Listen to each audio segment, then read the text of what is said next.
Olá, eu sou o veterinário Frederico Soares e no conteúdo de hoje vamos falar sobre mais um som de ausculta.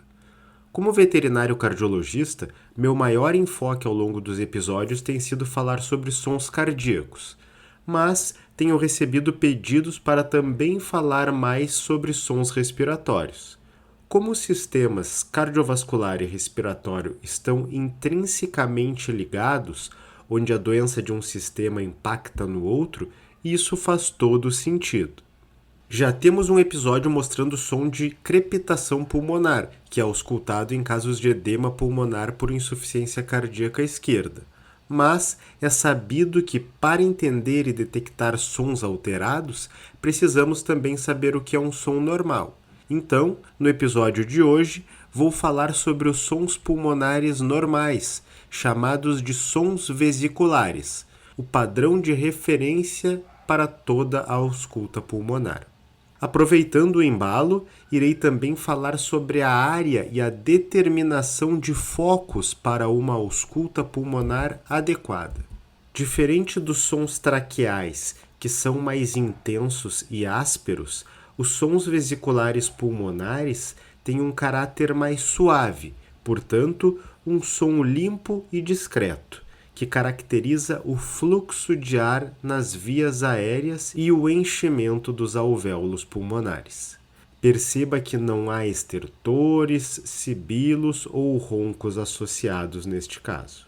Este som é audível predominantemente na inspiração, mas também pode ser percebido de forma mais curta e menos intensa na expiração.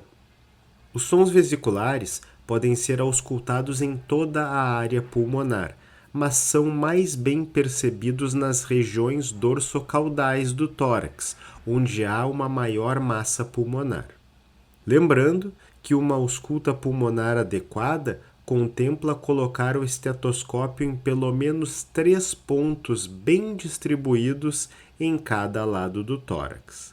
Inclusive, uma avaliação comparativa durante a auscultação dos diferentes pontos de cada lado é aconselhada para uma melhor percepção clínica. Esta imagem representa uma das formas sugeridas para determinar estes pontos e que está referenciada na descrição do vídeo. Essa ausculta bem distribuída de áreas é fundamental, uma vez que a alteração de ausculta pulmonar pode variar de localizada a difusa, dependendo da afecção a qual o paciente está sendo acometido. Por exemplo, em casos de pneumonia aspirativa, é afetada a região crânio-ventral. Já em casos de edema pulmonar no cão, a região caudo-dorsal. E, em casos de edema pulmonar em felinos, podem ser afetados lobos pulmonares de forma difusa. Vale sempre lembrar que um ambiente calmo e silencioso faz toda a diferença para que tenhamos as condições ideais para uma ausculta minuciosa. Uma observação interessante é que, por uma finalidade didática, a gravação que iremos ouvir a seguir foi feita em um cão com score corporal baixo, 3 em uma escala de 1 a 9. Como disse anteriormente, os sons vesiculares são discretos e, assim, acabam sendo mais fáceis de identificar em cães magros.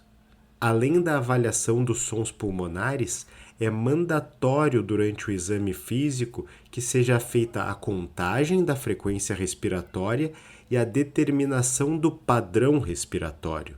Se vocês tiverem interesse, me avisem nos comentários e será um prazer montar um novo episódio sobre essa temática. Vamos ao áudio.